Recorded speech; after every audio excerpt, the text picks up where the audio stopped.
Bismillahirrahmanirrahim. Assalamualaikum warahmatullahi wabarakatuh. Innal hamdalillah nahmaduhu wa nasta'inuhu wa nastaghfiruh wa na'udzu billahi min shururi anfusina wa min sayyiati a'malina. May yahdihillahu fala mudilla lahu wa may yudlil fala hadiya lahu. Wa asyhadu an la ilaha illallah wahdahu la syarika lahu wa asyhadu anna Muhammadan 'abduhu wa rasuluh. Ya ayyuhalladzina amanu taqullaha haqqa tuqatih wa la tamutunna illa wa antum muslimun. Ya ayyuhan nasu taqu rabbakumul ladzi khalaqakum min nafsin wahidah wa khalaqa minha zawjaha wa batha minhuma rijalan katsiran wa nisaa'a wattaqullaha alladzi tasaaluna bihi wal arham innallaha kana 'alaykum raqiba.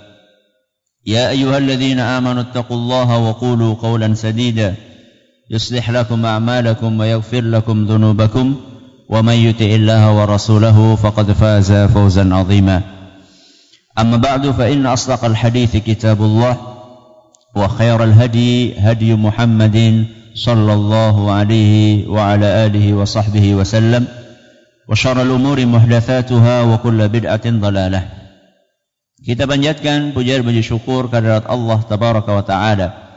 Pada kesempatan pagi menjelang siang yang berbahagia kali ini, kita kembali diberi kekuatan, kesehatan, hidayah serta taufik dari Allah Jalla wa Ala, sehingga kita bisa kembali menghadiri acara pengajian umum Tabligh Akbar di Masjid Al-Ikhlas Desa Babakan Purbalingga ini.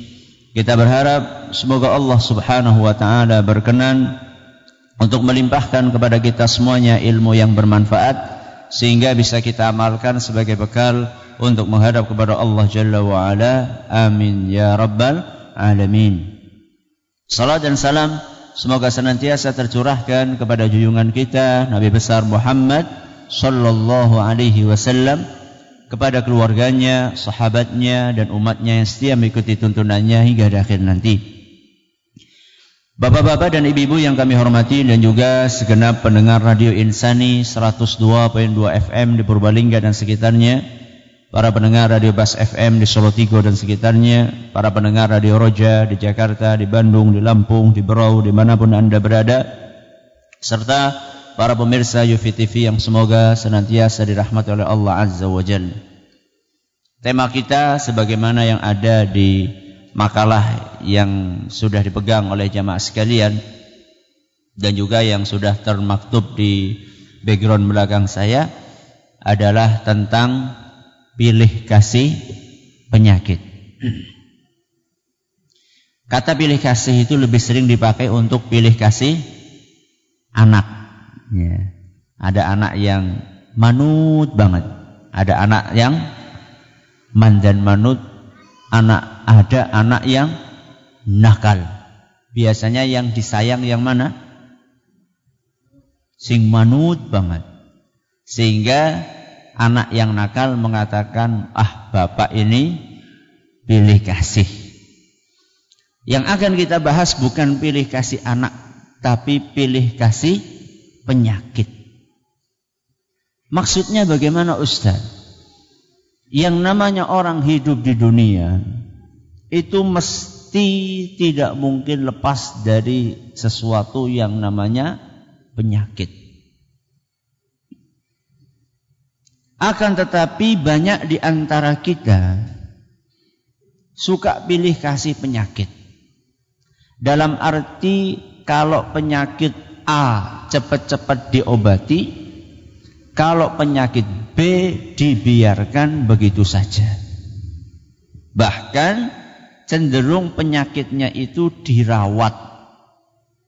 Anak penyakit dirawat. Itulah kenyataan dari sebagian kita. Penyakit apa Ustadz yang dirawat dan penyakit apa yang cepat-cepat diobati? Biasanya orang itu kalau terkena penyakit fisik, ya penyakit fisik niku contohnya penyakit napa? Mumet. Terus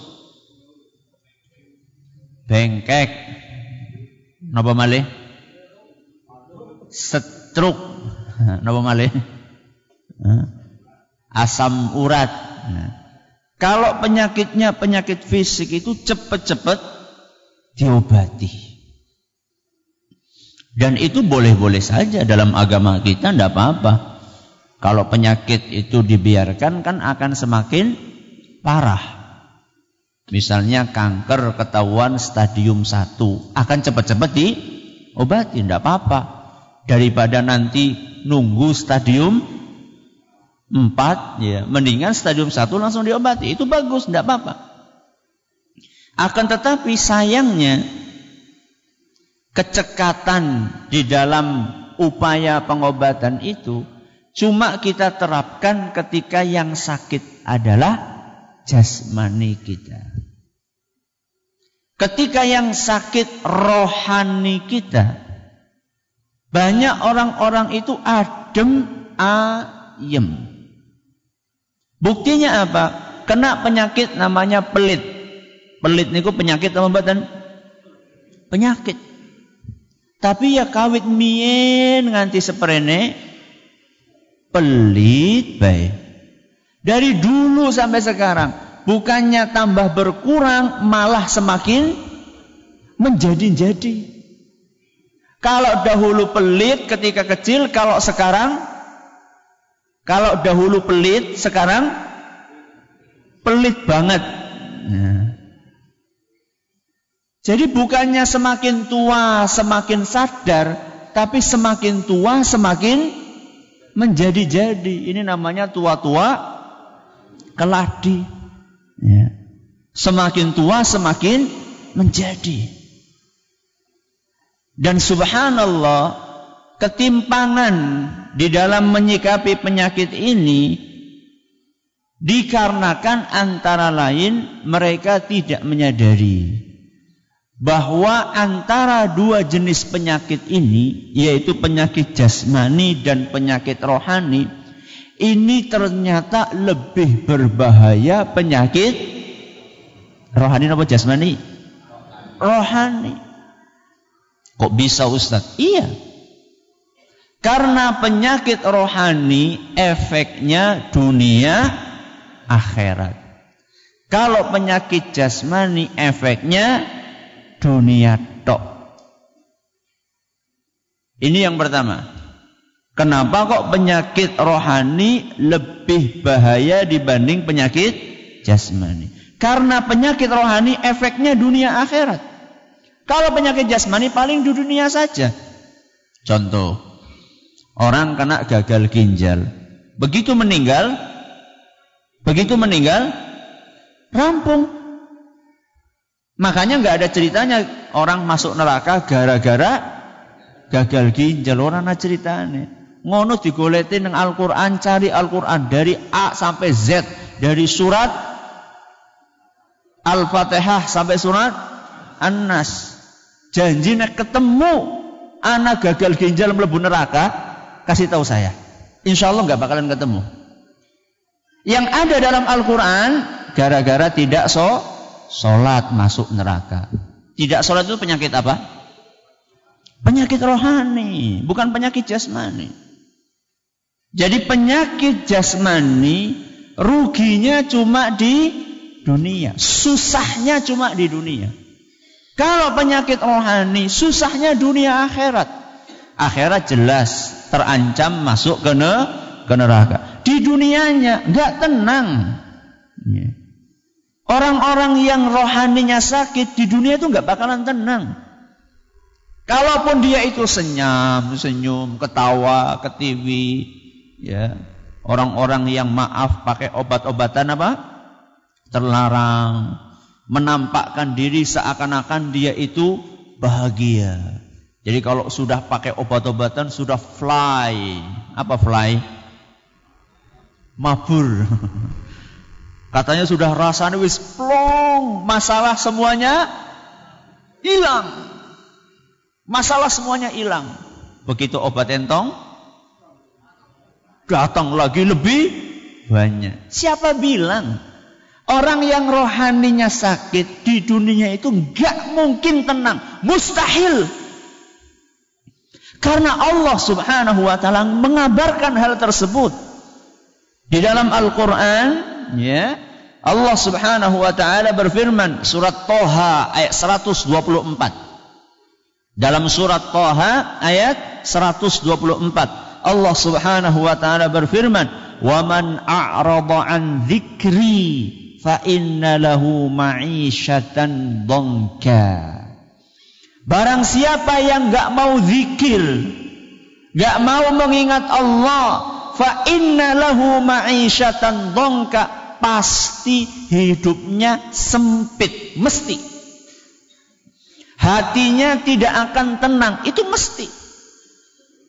Kalau panjenengan ingin perhatikan, coba perhatikan orang-orang yang rajin sholat sama orang-orang yang nggak pernah sholat. Perhatikan saja kehidupannya. Yang nggak pernah sholat, gemrungsung baik kawannya. Di rumah isinya cuma ribut antara suami dengan istri, rame terus. Sama anak-anak juga seperti itu. Kenapa? Karena hidupnya sempit. Itu baru di dunia. Ayat kelanjutannya Allah Subhanahu wa taala melanjutkan, fa inna lahu ma'isyatan dhanka wa nahsyuruhu yaumal qiyamati a'ma.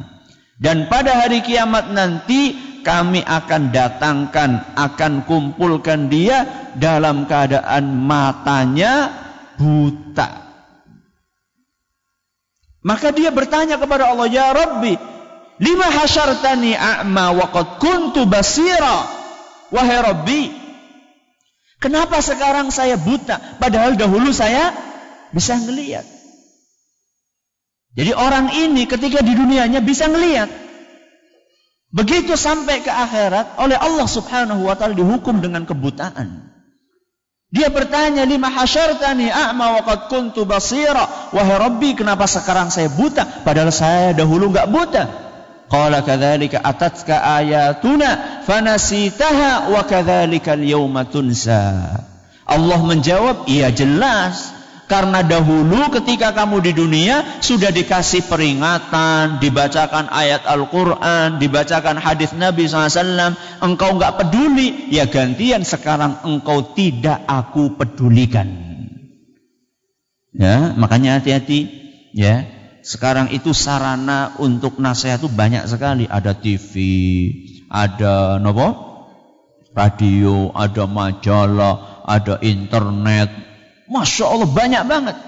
Akan tetapi sebagian orang subhanallah, nasihat itu masuk telinga kanan, keluar telinga kanan.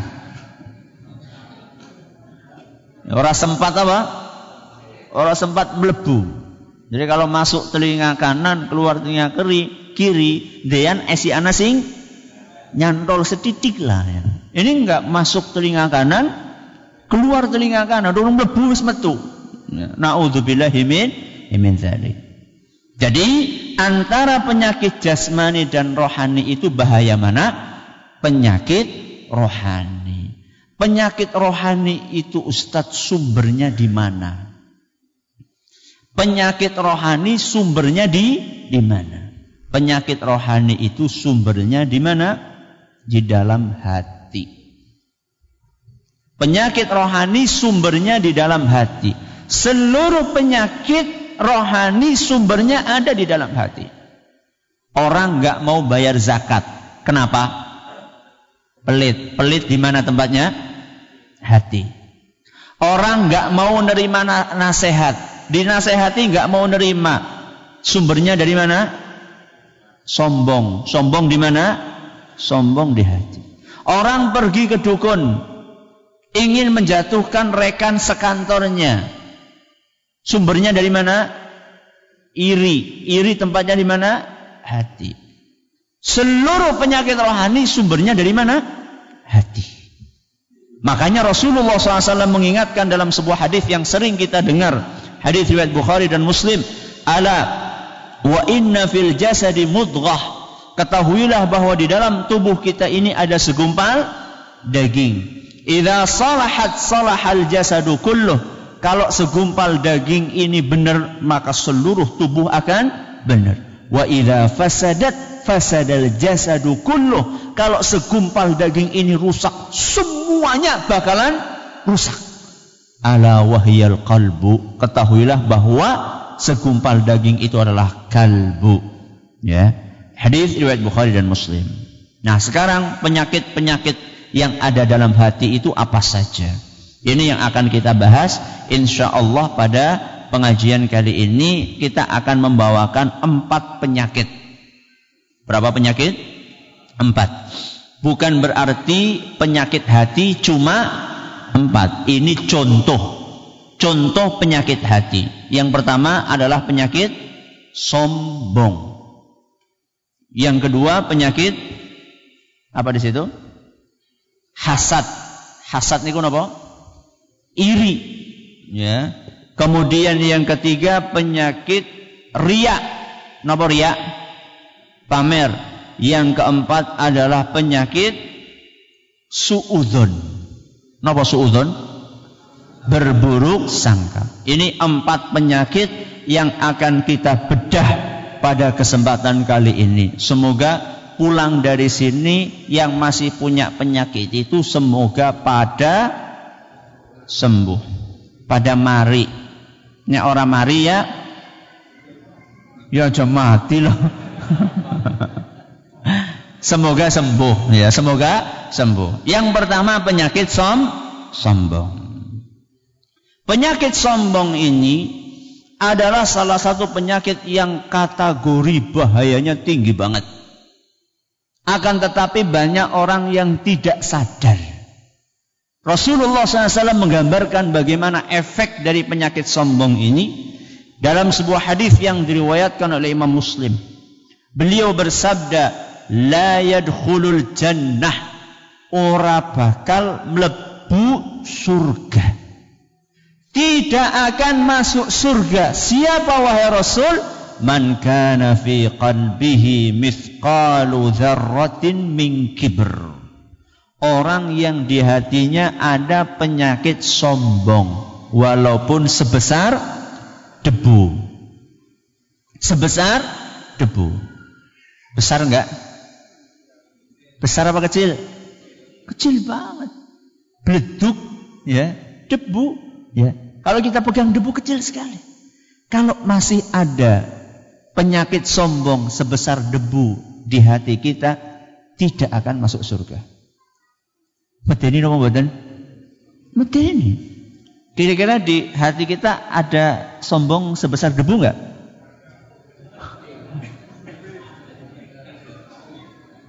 Napa pinten on? Ini ngeri loh. Ancaman dari Nabi SAW ini mengerikan. Makanya hati-hati.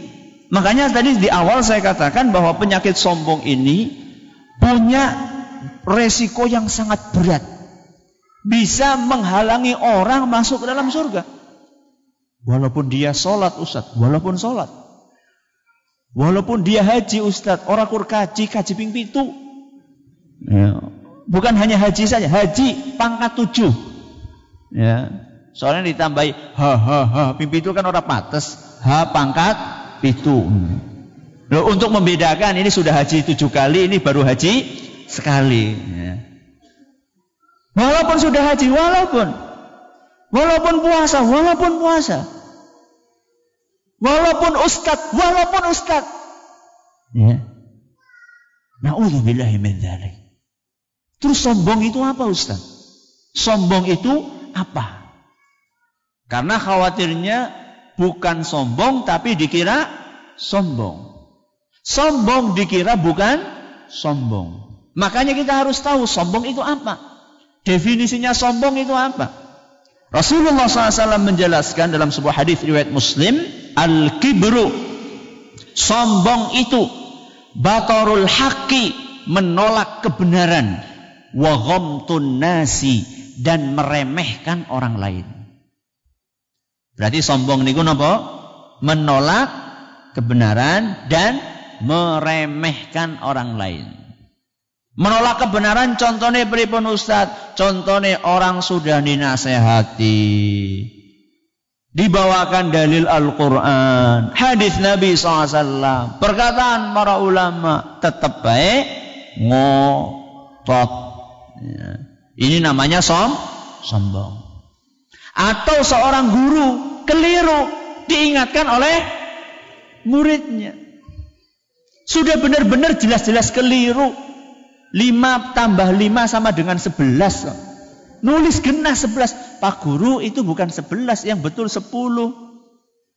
Karena gengsi. Bocah ngerti apa wingi sore? Kok nembe sekolah? Yang tulis ke mien sekolah. Ini menolak kebenaran. Atau orang tua ditegur sama siapa? Anaknya. Kadang-kadang orang tua masih minum pakai tangan apa? Kiri. Diingatkan sama anaknya yang masih kecil. Bukannya berterima kasih, malah bocah selentik. Ya.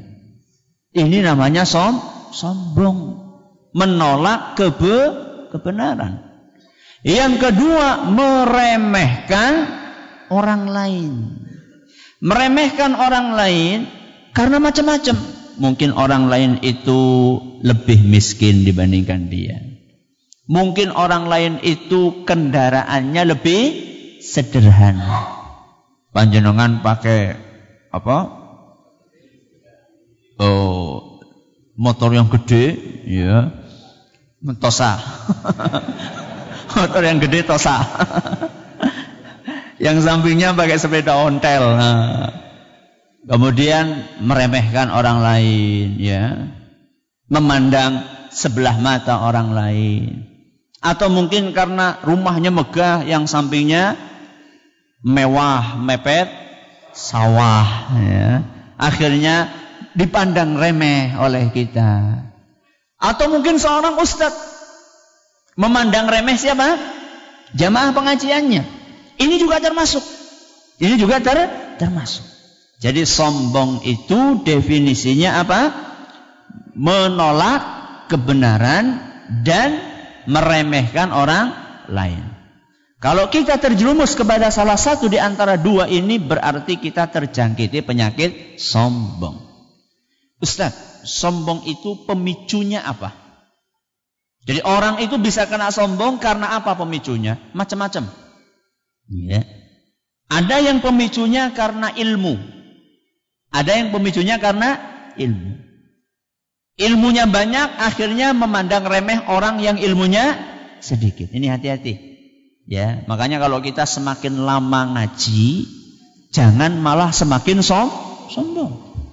Makanya ada pepatah yang pernah kita pelajari ketika SD itu, yang namanya padi itu semakin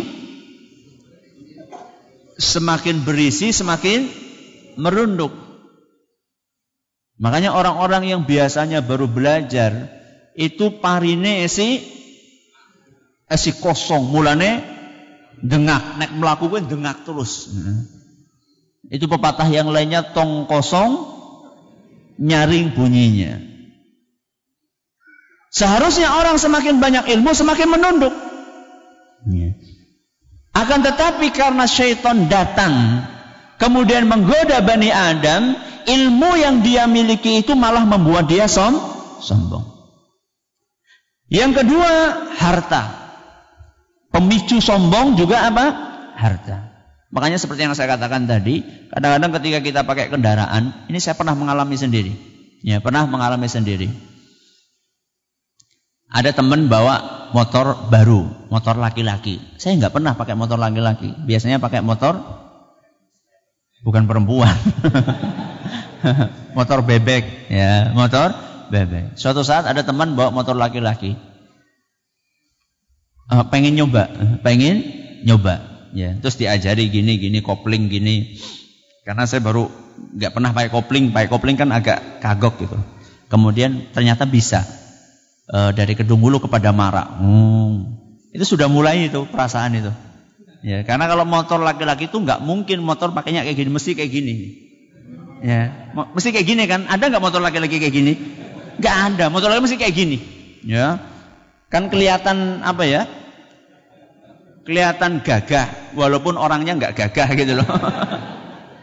Jadi kadang-kadang orang itu bukan pakai motor gede, tapi karena orangnya kecil, jadi kelihatan motornya gede.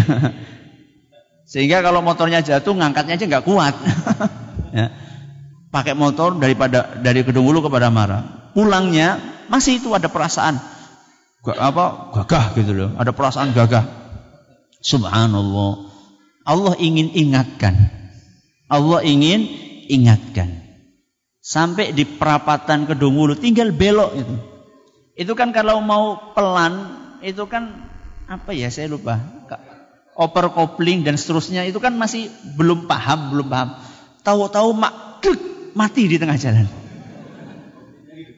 Di belakang ada truk, di depan ada truk. Astagfirullah. Belum tahu kalau mau jalan itu harus ininya dipencet terus baru bisa jalan. Itu mau glak-glek. Ini yang mana? Astagfirullahaladzim.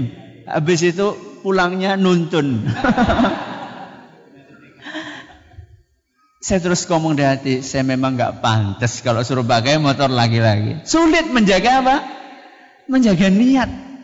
Ya kalau jenengan pakai motor laki-laki bisa jaga niat, ya monggo terserah. Kalau saya pribadi tuh begitu naik itu rasanya agak gimana gitu loh. Itu padahal motor laki-laki yang nggak terlalu mahal, apalagi kalau motor-motor yang suaranya brum. Ya, memang sengaja dipasang seperti itu supaya dilihat sama orang. Ya, supaya dilihat sama orang. Ini yang kedua, harta. Yang ketiga, ibadah. Salah satu yang membuat orang itu pemicu sombong itu amal ibadah. Subhanallah Ustaz. Iya. Jadi orang itu kadang-kadang ketika ibadahnya tinggi, dia akan memandang remeh orang yang ibadahnya masih rendah. Contoh sholat berjamaah sudah mulai rutin. Dia mulai memandang orang yang belum sholat berjamaah, dia pandang dengan sebelah mata. Dan ini tidak boleh. Bahkan sampai-sampai mungkin keluar dari mulutnya, genyong tuh wis timbang waktu mesti mlebu surga. Kayak kamu ki kowe ora mungkin salat ora tahu kok. Ini sombong. Kenapa Ustaz? Iya, karena belum tentu dia akan istiqomah sampai akhir hayatnya. Sebagaimana orang tadi yang belum sholat itu belum tentu akan seperti itu terus sampai meninggal. Bisa dibalik sama Allah Subhanahu wa ta'ala. Yang awalnya rajin sholat dihukum sama Allah karena kesombongannya, sehingga sebelum akhir hayatnya dia malas sholat. Sedangkan orang yang tadi ini oleh Allah diberi hidayah, menjelang wafatnya dia sholat. Mungkin sekali. Berapa saat yang lalu saya dengar ada cerita seorang sopir taksi di Saudi. Seorang sopir taksi, ya. Sopir taksi ini pernah diminta suatu hari pernah diminta nganter penumpang 4 anak muda. Sopir taksinya ini bukan seorang ustadz, tapi dia rajin ibadah. Akhirnya diantar dari kota Riyadh ke daerah selatan, ya, selatan Saudi. Perjalanan sekitar 400 kilo lah. Ya.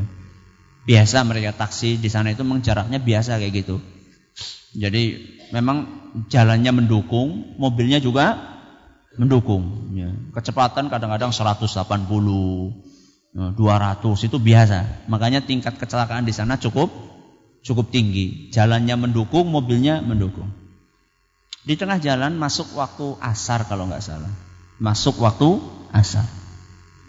Kemudian mampir di pom bensin. Sopir taksi itu kan tidak enak mau ngomongi, dia bukan ustadz. Ayo, apa kita sholat dulu gitu.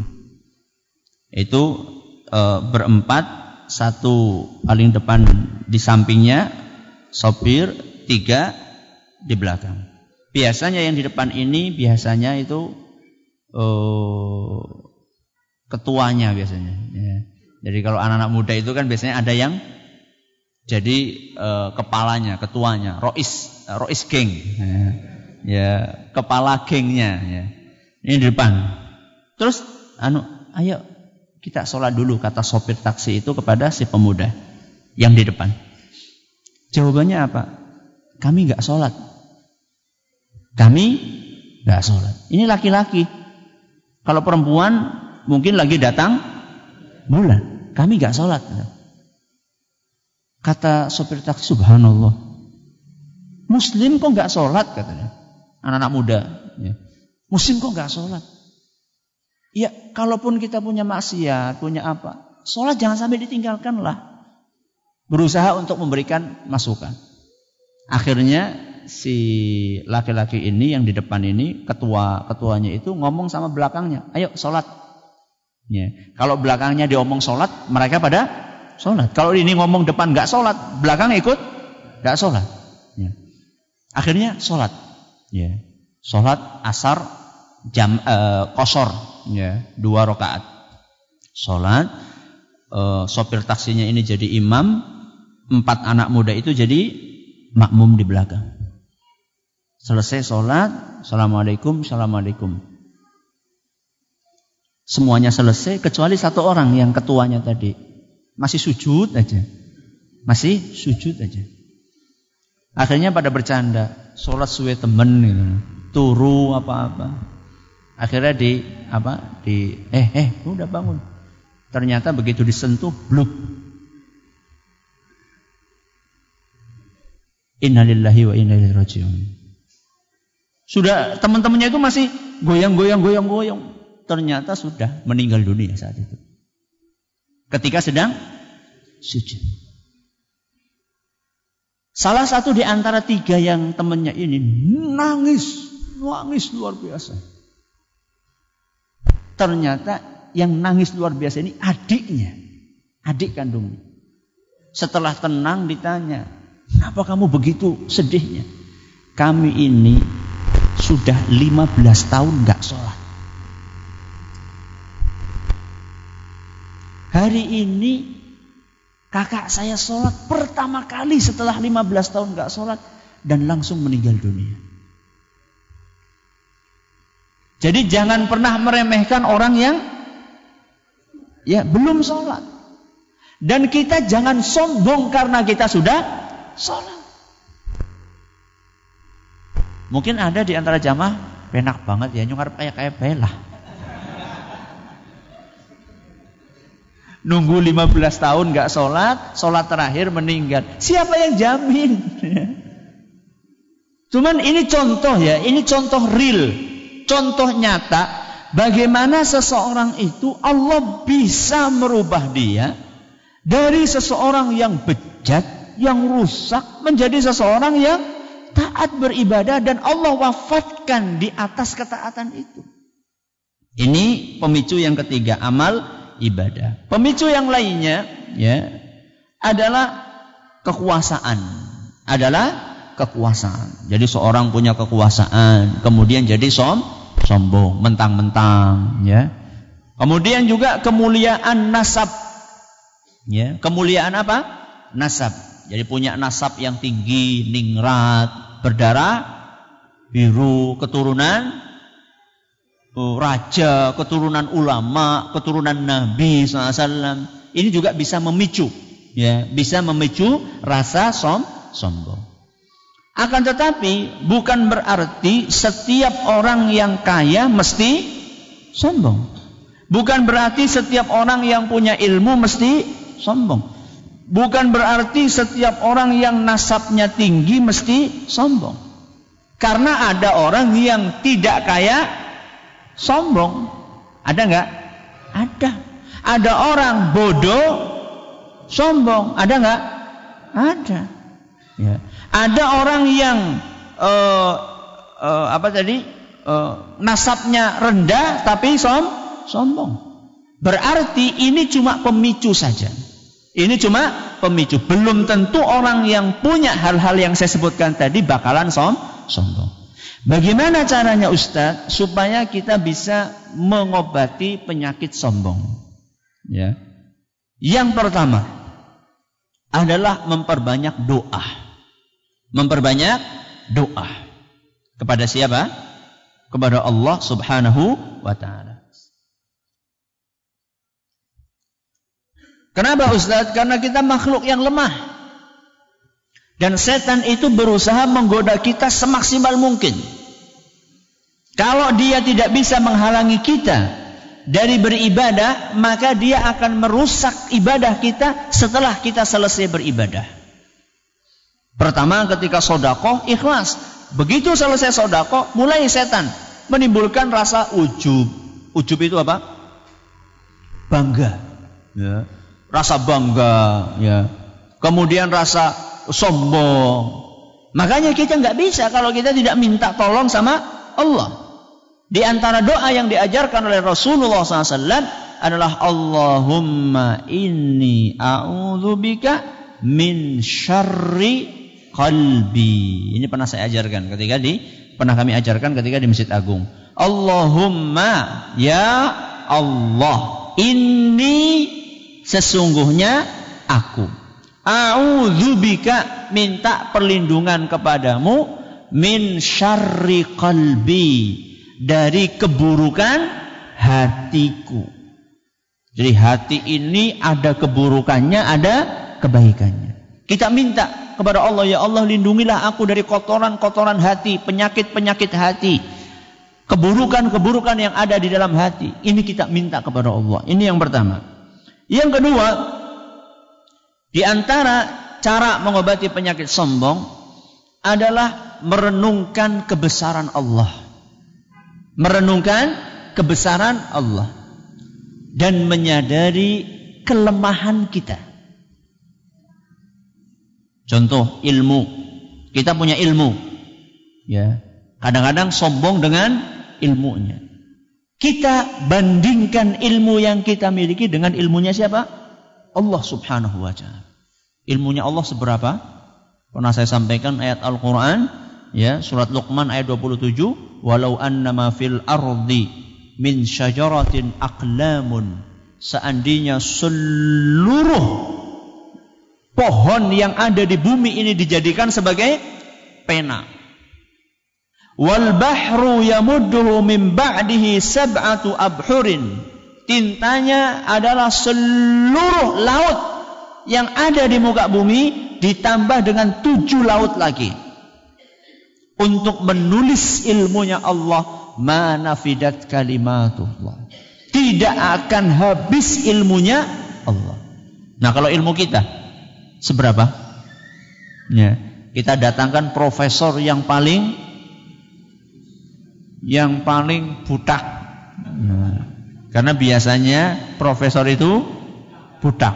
Kita datangkan profesor yang paling butak, ya. Kemudian kita sediakan pulpen selusin, ya. Buku selusin.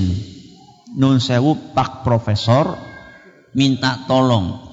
Ilmunya panjenengan yang ada di kepala jenengan itu semuanya tolong ditulis. Semuanya, enggak ada sisa, semuanya tolong ditulis. Kira-kira pulpennya berapa lusin habis? Ya. Mungkin baru 5 sudah kering, sudah habis ilmunya. Bukunya juga sudah habis. Ilmu kita itu terbatas. Kenapa kita sombong?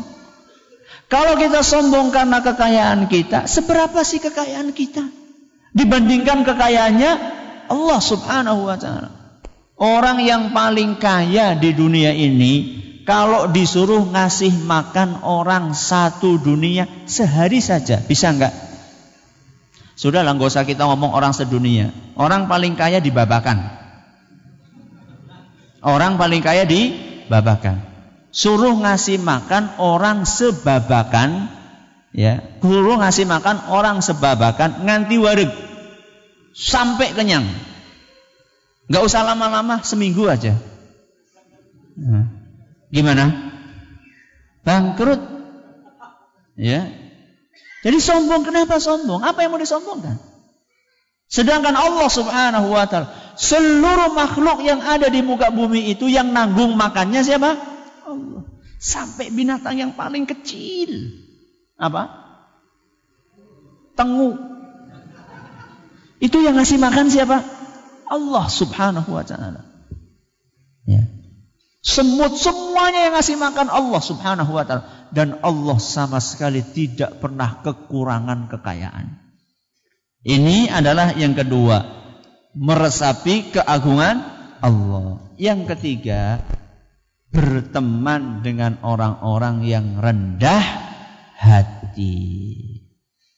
Bertemanlah dengan orang-orang yang rendah hati. Jadi kalau kita berteman sama orang-orang yang sukanya membangga-banggakan kekayaan, biasanya kita akan terpengaruh. Biasanya kayak gitu. Kalau teman-temannya selalu membanggakan, oh saya punya mobil baru ini, oh saya punya HP baru kayak gini. Sehingga ada sebagian orang itu kalau bergabung dengan komunitas itu, kalau bawa HP-nya itu HP yang jadul itu, boleh nyekel HP kalau ditutupi kayak gini. Izin ya. Jangan bergaul sama orang-orang yang mengajak kita untuk tawadhu. Ya. Bergaullah dengan orang-orang yang suka tidak menonjolkan kekayaan dirinya. Dengan seperti itu kita akan terpengaruh. Karena yang namanya teman itu as-sahibu sahib. Teman itu akan nyeret kita. Kalau temannya baik ya nyeret kepada kebaikan. Kalau temannya buruk ya akan menyeret kepada keburukan. Ini penyakit yang pertama, yaitu penyakit sombong. Yang kedua apa tadi? Hasad. Hasad itu nama lainnya iri. Nama lainnya lagi dengki. Ya, bahasa Indonesianya, bahasa Jawanya apa?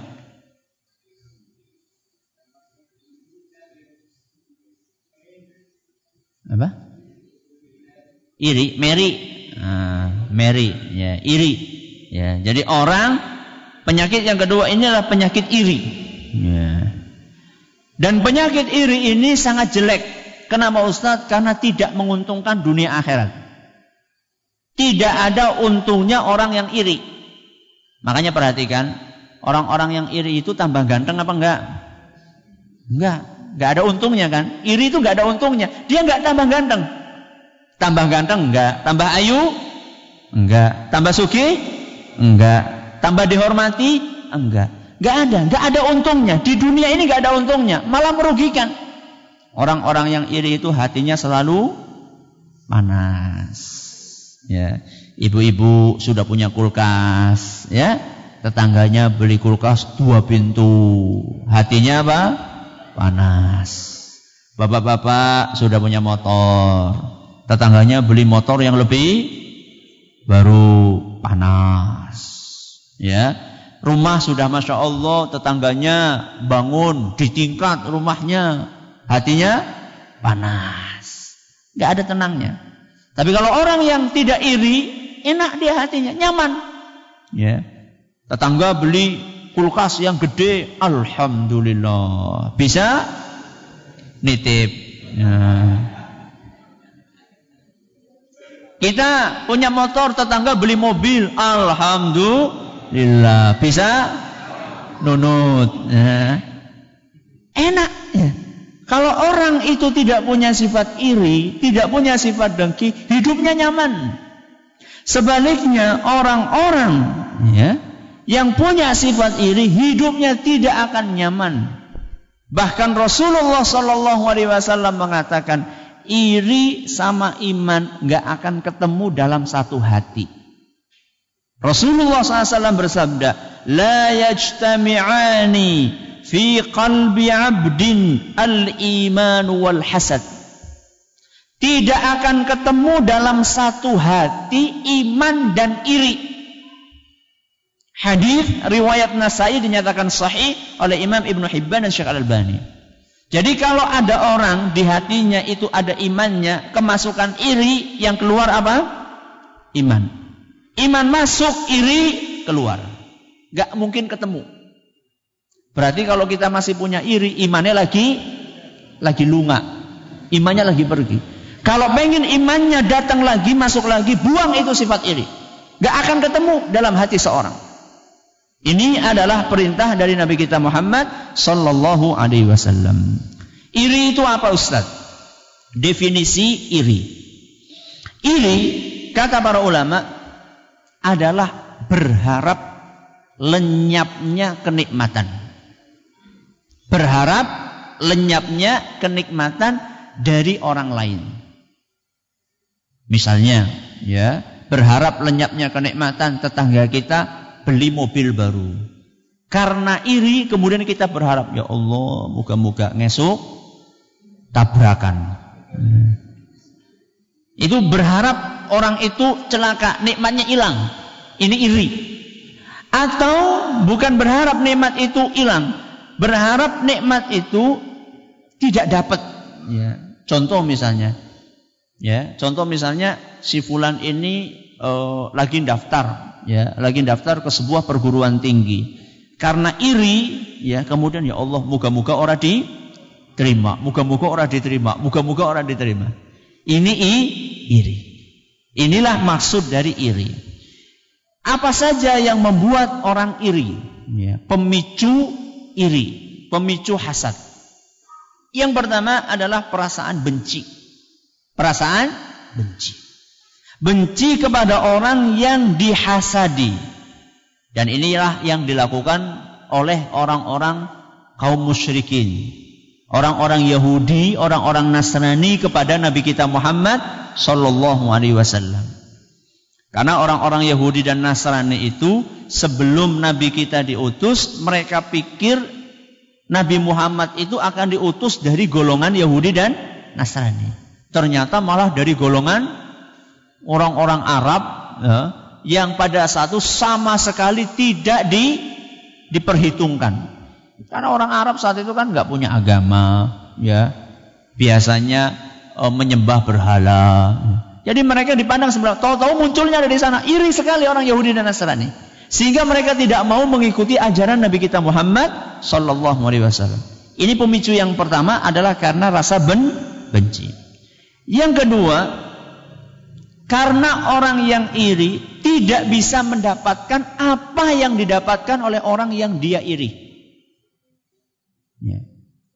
Pemicu yang kedua, karena orang yang dengki ini tidak bisa mendapat apa yang didapat oleh orang yang dia dengki. Ya. Entah mungkin karena sama-sama rebutan kursi pimpinan di sebuah perusahaan. Si A sama B rebutan. Ternyata yang dapat si B. Si A nggak bisa dapat, akhirnya dia iri. Pergi kemana? Dukun. Ya. Atau misalnya saingan toko. Yang ini laris, yang ini nggak laris. Akhirnya pergi ke dukun. Bagaimana caranya tetangganya ini tokonya bisa sepi? Ya. Panjenengan masih percaya gitu-gitu? Masih ada gitu-gitu? Masih, ya, masih ada. Jadi ada orang-orang yang subhanallah, ada orang-orang yang seperti itu. Jadi ketika akan datang, loh, ini orang tahu mampir, kenapa sih ke toko? Loh, tutup terus. Jadi dia itu ngelihatnya toko yang akan dia beli itu tutup. Padahal sebenarnya bukan. Nah, itu untuk nanganinya gimana Ustaz? Ya, tokonya dipakai untuk baca Al-Quran.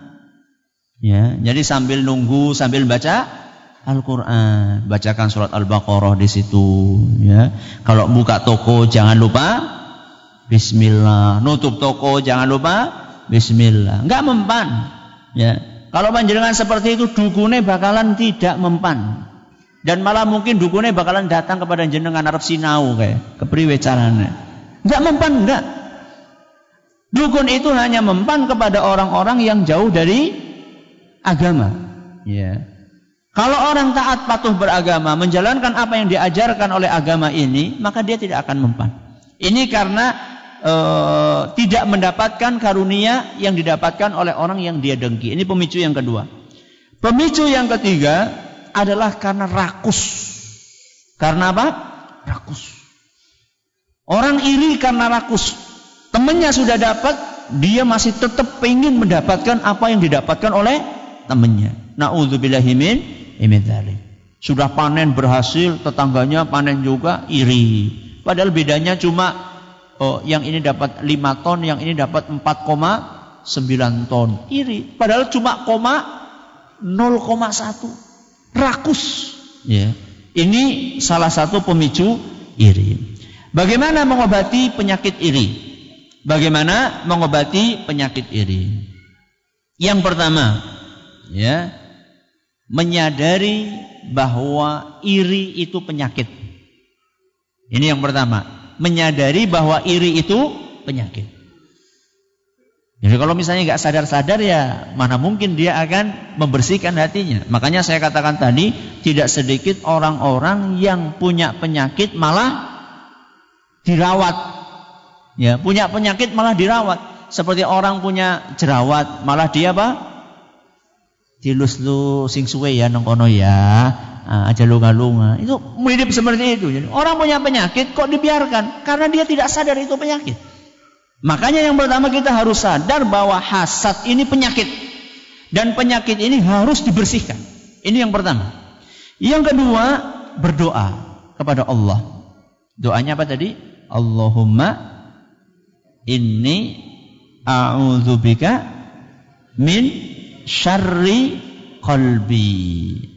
Ya, a'udzubika min syarri qalbi. Ada juga doa yang lebih spesifik yang Allah sebutkan dalam Al-Qur'an surat Al-Hasyr ayat 10. Ya. Dalam Al-Qur'an surat Al-Hasyr ayat 10, ini doa banyak yang insyaallah di antara kita sudah hafal. Rabbana ighfir lana wa li ikhwanina alladhina sabaquna bil iman. Terus apa? Wala taj'al fi qulubina ghillal lil ladzina amanu. Rabbana innaka raufur rahim. Ghillal itu artinya apa? Iri. Ya Allah, la taj'al fi qulubina, jangan engkau jadikan di dalam hati kami perasaan iri. Ini adalah kiat yang kedua. Yang ketiga adalah menguatkan iman terhadap takdir. Ini salah satu yang bisa mengobati penyakit iri. Beriman dengan takdir. Ketahuilah, sekuat apapun usaha kita untuk menghalangi seseorang mendapatkan sesuatu, kalau Allah berkehendak tidak mungkin kita bisa menghalangi. Contoh, panjenengan pengen nikah sama si A misalnya, ya, sama wanita namanya si A, bunga desa, ya, seorang bunga desa. Ternyata yang ngelamar si A ini banyak sekali. Panjenengan mau berusaha bagaimana caranya supaya dia panjenengan dapatkan. Kalau Allah berkehendak jenengan nggak dapat, ya nggak bakalan dapat. Jadi mau pakai santet, mau pakai apa namanya itu, pelet, ya, tahu pelet? Bukan makanan lele. Ya. Panjenengan mau pakai apa saja, kalau memang Allah berkehendak dia nikahnya bukan sama jenengan, nggak akan bisa. Ini iman dengan takdir. Ketika seorang beriman dengan takdir, maka dia akan dibantu untuk mengusir penyakit iri. Yang keempat, dan ini yang paling berat, ya, yang paling berat adalah berbuat baik kepada orang yang kita dengki. Berbuat baik. Wah, buat banget. Semakin kita dengki, semakin kita berbuat baik sama dia. Bisa enggak? Makanya saya katakan apa? Berat. Tapi efeknya luar biasa. Jadi kalau nafsu kita ini mendorong untuk memfitnah orang yang kita dengki, malah kita memaksa lisan kita untuk memuji-muji dia. Ini Masya Allah. Ya. Misalnya ada kecemburuan, ya, ya, antara dua orang yang sedang mengincar satu jabatan. Bawaannya kalau sudah cemburu pengennya menjatuhkan. Tapi berusaha untuk mengangkat. Ketika ditanya, gimana menurut kamu si A? Ya, ditanya sama atasannya tentang rekan saingannya itu, bagaimana menurut kamu si A? Lisan itu pengen ngomong, oh pak si A pancen ketone si apik, padahal jelek, dia itu suka ini, pengennya kayak gitu. Tapi karena ingin mengusir penyakit iri dari hati, maka dipaksa. Pak, memang orang itu kelihatannya bagus pak, tapi memang bagus beneran pak. Jadi dipaksa, lisan ini dipaksa supaya berbuat baik sama dia. Ya. Ketemu sama dia, ya, pengennya mukul dari belakang. Tapi begitu terus arep gutul terus ngelus-ngelus. Memaksa diri untuk berbuat baik kepada orang yang kita dengki. Ini 4 cara di antara cara-cara untuk mengobati penyakit iri. Berikutnya penyakit yang ketiga. Ini penyakit yang paling bahaya di antara 4 penyakit. Penyakit apa? Riya. Penyakit riya. Bahasa gampangnya adalah suka pamer. Penyakit riya ini adalah salah satu penyakit yang sangat dikhawatirkan oleh Rasulullah SAW. Sangat dikhawatirkan menjangkiti umatnya. Makanya beliau pernah mengatakan, inna akhwafa ma akhafu alaikum asyirkul asghar. Sesungguhnya penyakit yang paling aku takutkan menjangkiti kalian adalah penyakit namanya syirik asghar. Asghar itu apa? Kecil. Qalu wa ma syirkul asghar. Mereka bertanya, apa syirik kecil itu wahai Rasul? Beliau mengatakan ar-riya. Syirik kecil itu adalah riya. Hadis riwayat Ahmad dinyatakan sahih oleh Imam Al-Hakim dan Imam Adz-Dzahabi.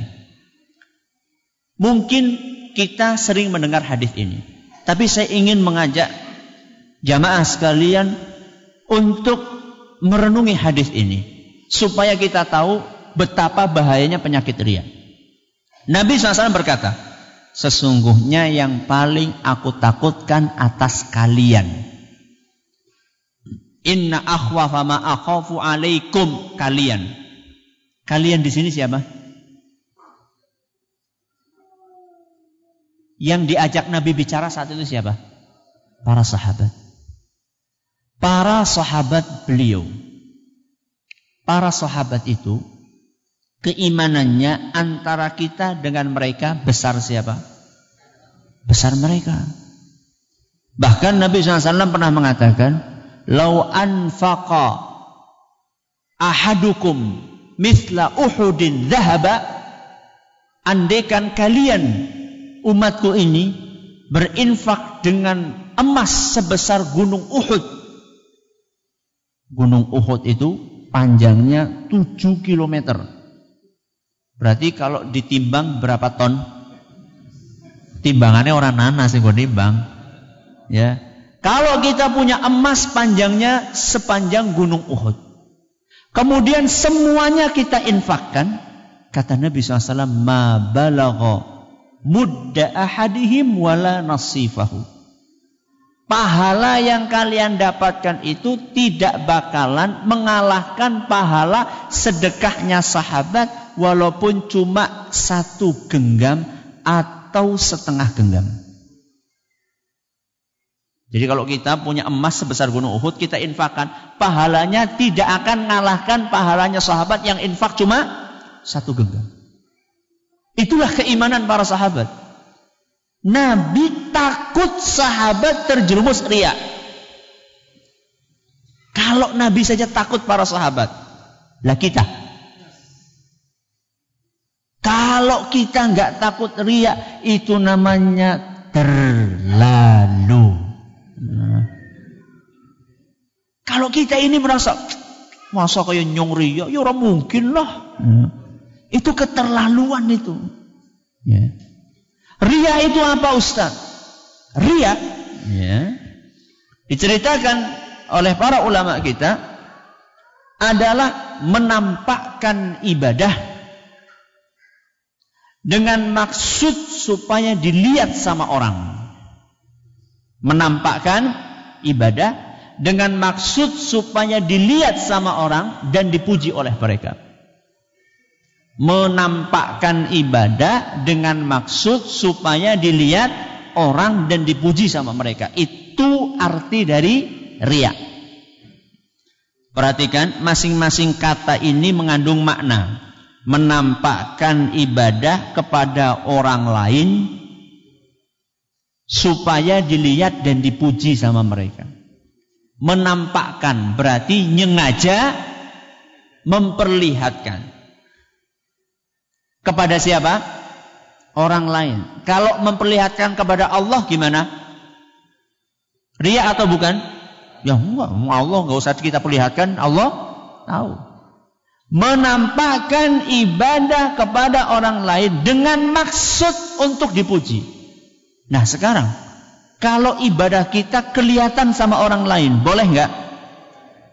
Duh, kalau panjenengan enggak kelihatan, mau sholat jamaah gimana enggak kelihatan?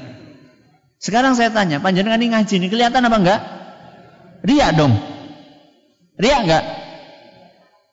Riya apa enggak? Enggak.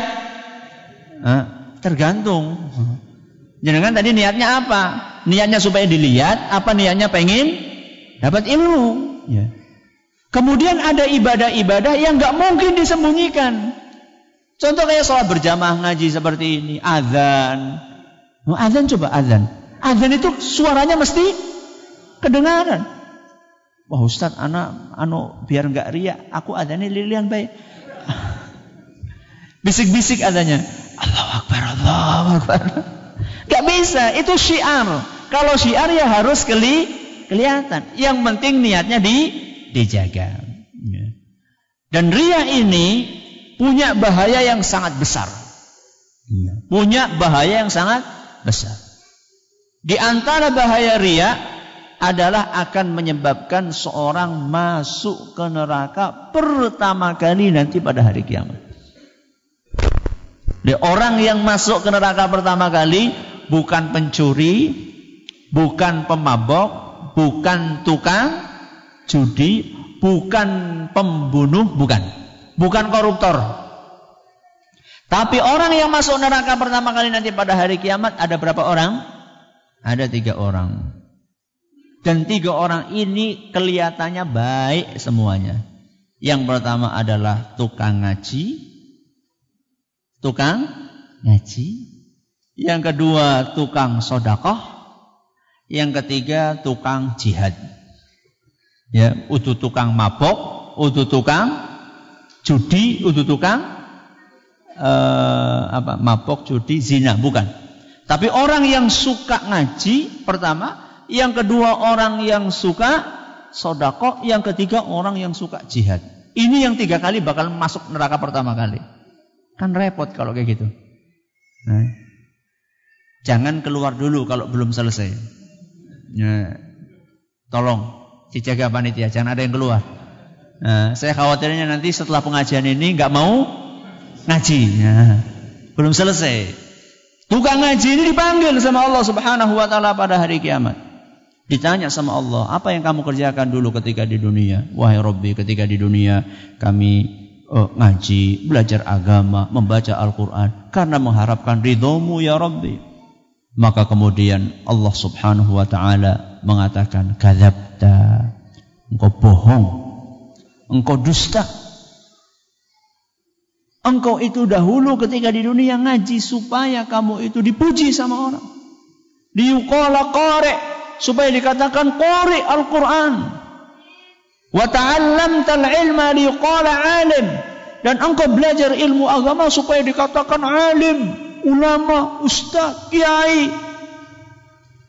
Wa qad qila, seluruh julukan-julukan itu sudah kamu dapatkan semuanya.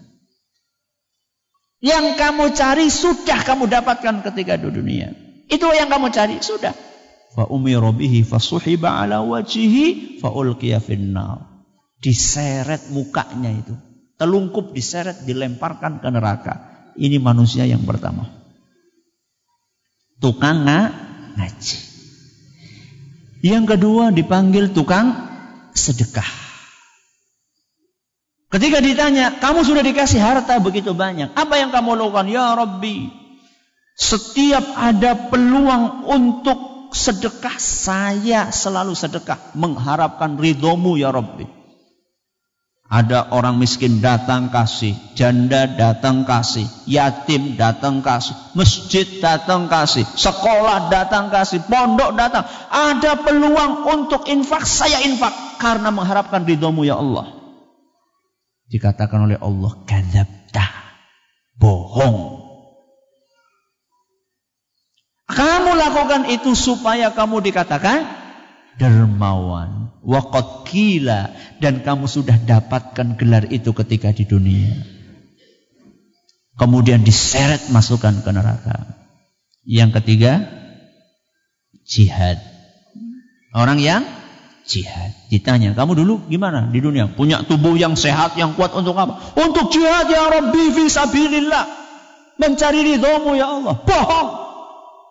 Kamu itu dulu berjihad supaya dikatakan pemberani, perkasa, kuat, hebat. Dan itu sudah kamu dapatkan semuanya. Maka diseret ke neraka. Ketika kita mendengar hadis seperti ini, jangan membuat kita ngeper untuk ngaji, ya, untuk sedekah dan untuk berjihad. Anda sebagai orang, lah, nak kayak gue tanyong repot gitu, ngesuk-ngesuk mau ngaji, enggak. Jadi ketika kita mendapat seperti ini adalah melatih kita untuk memperbaiki niat. Karena 3 orang itu salahnya itu bukan ngajinya, bukan sedekahnya, bukan jihadnya. Salahnya apa? Niatnya. Itulah bahayanya riya. 3 orang ini semuanya gara-gara riya. Akhirnya dimasukkan ke neraka. Jadi ketika kita baca hadis ini, jangan kemudian kita menjadi ngedrop, tapi kita terus beribadah sambil memperbaiki niat. Ini yang pertama. Yang kedua, ketika kita baca hadis-hadis seperti ini, jangan kita gunakan hadis ini untuk menghukumi orang lain, tapi gunakan untuk introspeksi. Contoh, ada orang rajin ngaji terus, calon penghuni neraka nomor 1 ya. Atau ada orang sedekah, calon penghuni neraka nomor 2. Bukan seperti itu. Jadi ketika ada hadis, itu bukan kita gunakan, ya, untuk menghukumi orang lain. Oh, kamu seperti ini, kamu seperti ini. Tapi digunakan untuk introspeksi diri. Jangan sampai gajah di pelupuk mata tidak tampak, kuman di seberang lautan tampak. Jangan sampai seperti itu. Ini riya. Apa Ustadz yang memicu orang riya? Kalau yang punya makalah halaman 16. Ya, yang punya makalah halaman 16. Orang itu terkena penyakit riya karena dia suka kedudukan. Karena dia suka apa? Kedudukan. Cinta kedudukan. Ya. Entah itu sifatnya duniawi atau sifatnya ukhrawi. Kedudukan agama maupun kedudukan dunia. Makanya tidak sedikit orang-orang yang rajin sholat, rajin puasa, umroh bolak-balik. Ternyata dia punya keinginan duniawi di balik itu. Pengen membangun brand image. Ya. Image yang positif. Karena mau nyalon. Ya. Akhirnya kalau nggak pakai haji di depannya gue kurang mantep. Ya. Akhirnya haji dulu baru nyalon. Ya. Atau karena dia pengen, ya, memajukan bisnisnya. Ya. Atau karena dia pengen orang-orang itu kalau berjalan di hadapan dia itu munduk. Ada sebagian orang itu senang banget nek ada orang itu apa? Munduk di hadapan dia. Itu kedudukan juga. Ya. Dan ini kedudukan yang sifatnya duniawi. Kedudukan yang sifatnya agama ada nggak Ustaz? Ada. Ya. Misalnya belajar ilmu agama, ya, supaya dikatakan kiai, supaya dikatakan ustaz, supaya dikatakan mubalik, supaya dikatakan macam-macam. Ya. Atau supaya kalau habis minum kemudian gelasnya jadi rebutan, jadi marem banget gitu loh. Pada nebar ngombe terus pada rebutan itu seneng gitu loh. Ya. Ini juga bahaya, yang seperti ini juga bahaya. Ini juga pemicu riya. Terakhir, bagaimana ngobati riya? Bagaimana ngobati riya? Di situ saya sebutkan beberapa cara. Ada 3 cara. atau 4 cara. Saya sebutkan beberapa saja, ya. Di antara cara mengobati riya adalah latihan tidak peduli pujian. Latihan tidak peduli pujian. Jadi dipuji apa tidak dipuji sama saja, latihan. Ya. Dan ini dijelaskan oleh Ali ibn Abi Thalib, salah seorang sahabat Nabi radhiyallahu anhu. Beliau berkata, lil murai thalathu alamatin. Orang yang riya itu ada 3 tandanya. Orang riya itu ada 3 tandanya. Yaksalu idza kana wahdahu wa yanshatu idza kana finnas. Tanda yang pertama kata beliau, kalau lagi sendirian ibadah males, kalau di depan orang banyak ibadahnya semangat. Kalau lagi sendirian ibadahnya males, kalau lagi di depan orang banyak ibadahnya semangat. Nek lagi sholat dewekan suratane kulhu falaknas. Nek lagi ngimami suratane dawa banget. Itu tandanya orang terjangkiti apa? Riya. Pernah ngalami enggak? Pernah ngalami enggak? Kalau sholat sunnah di rumah kilat khusus, kalau sholat di masjid biasa, pos biasa, suwe maksudnya. Ini tanda yang pertama. Tanda yang kedua kata beliau, wa yazidu fil amali idza usniya alaihi. Ketika dipuji semakin banyak amalannya. Ketika dipuji. Pak Anu nek sholat khusyuk banget. Ngesuke sholatnya biasanya 2 rakaat, paling 10 rakaat. Ya. Ini kalau dipuji dia semakin nambah ibadahnya. Wa yanqusu idza dhumma. Dan akan berkurang amalannya ketika dicela sama orang. Jadi mengurangi amalan ketika dicela sama orang. Ngaji baik. Akhirnya ngesuk orang ngaji. Ini riya, tanda riya. Tanda orang riya. Maka di antara cara supaya kita terhindar dari penyakit riya, latihan tidak peduli dengan pujian. Kamu mau muji, enggak mau muji, saya itu enggak nyari pujian kamu. Yang saya cari pujiannya Allah Subhanahu wa taala. Ini latihan atau cara yang pertama. Yang kedua, berusaha merahasiakan ibadah. Napa? Berusaha merahasiakan ibadah. Jadi kalau punya ibadah, kalau bisa rahasiakan semaksimal mungkin. Makanya Rasulullah SAW pernah berpesan dalam sebuah hadis yang diriwayatkan oleh Imam Al-Khatib dalam Tarikh Baghdad dan dinyatakan sahih oleh Syekh Al-Albani, man istata'a minkum an yakuna lahu khab'un min 'amalin salihin falyaf'al. Barang siapa di antara kalian bisa memiliki amalan rahasia, maka lakukan. Kalau kita bisa punya amalan rahasia, lakukan. Contoh sedekah.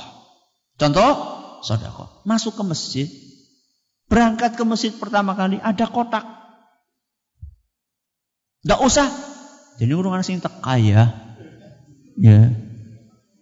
Ketika orang sudah banyak, baru kemudian golek ngetokaken be sret. Kemudian golek kelinting nganti wong weruh kabeh nembe apa? Belum. Masukannya pelan banget. Ya. Jadi kalau latihan. Berangkat ke masjid pertama kali ada kotak, jingak-jinguk, enggak ada orang, alhamdulillah. Langsung apa? Dilipat sing cilik, plus sing gambare Soekarno Hatta gitu ya. Jadi jangan Patimura. Duit kita ini kan rata-rata gambar pahlawan, Patimura, terus Imam Bonjol, terus apa lagi?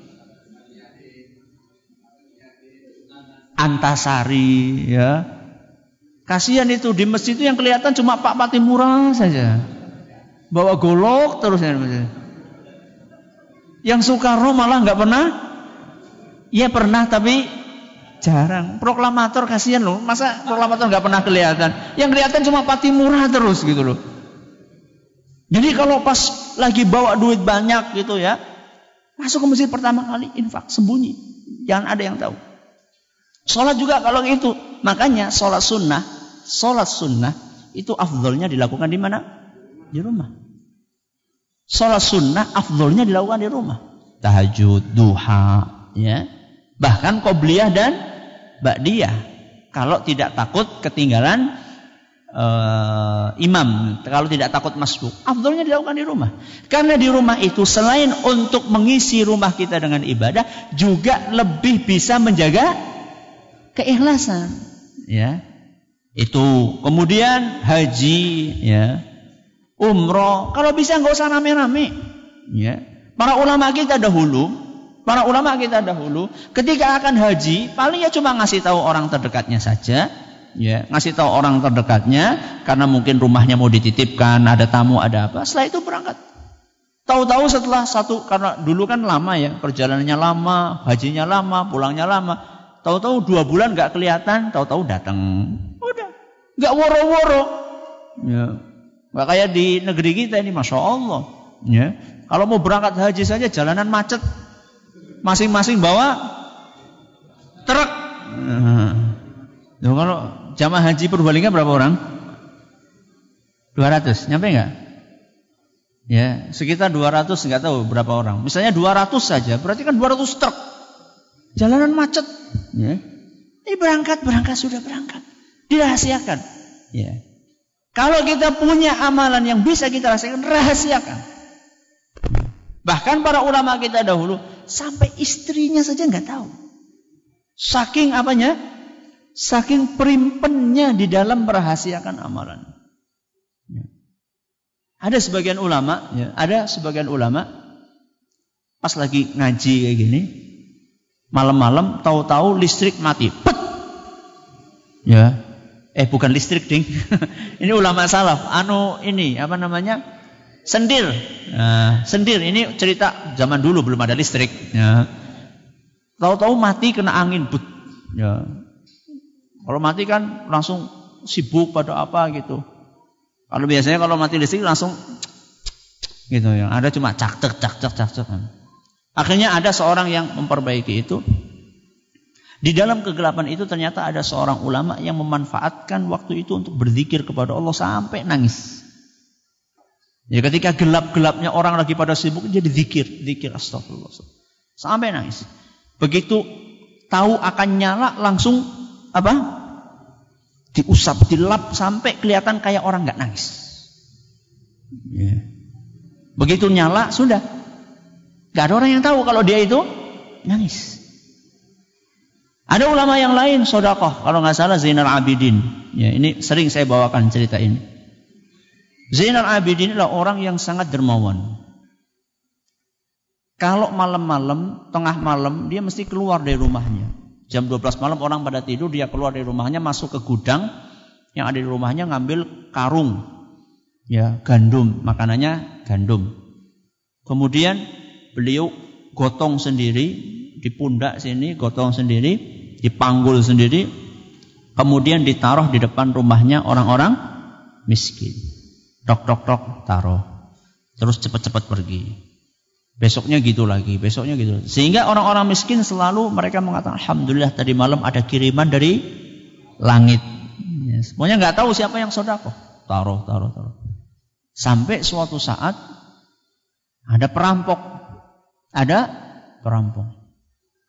Nodong Zainal Abidin yang mau sedekah.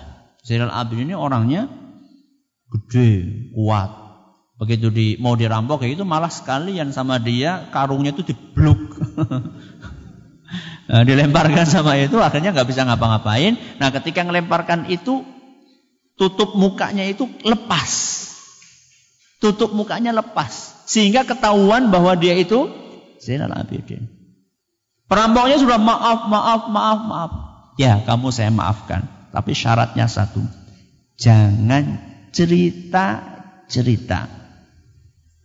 Kalau malam ini kamu ngelihat Zainal Abidin lagi ngotong gandum mau dikasihkan sama orang miskin. Kalau kamu nggak cerita-cerita janji seumur hidup nggak cerita, bakalan saya maafkan. Kalau tidak, saya akan proses kamu. Syaratnya itu saja. Jangan apa? Cerita-cerita. Kalau kamu janji nggak cerita, kamu saya maafkan dan ini bonus 1 karung buat kamu. Bayangkan, sudah dirampok malah dikasih bonus. Malah ngasih bonus. Akhirnya betul. Ya, nggak cerita-cerita sampai suatu hari Zainal Abidin ini meninggal dunia. Ketika meninggal dunia dimandikan, yang mandikan istrinya. Ketika dimandikan sama istrinya heran. Kenapa kok punggung suaminya ini hitam? Ngapal. Kenapa bisa hitam punggungnya? Nggak ada yang tahu. Istrinya aja nggak tahu. Bayangkan.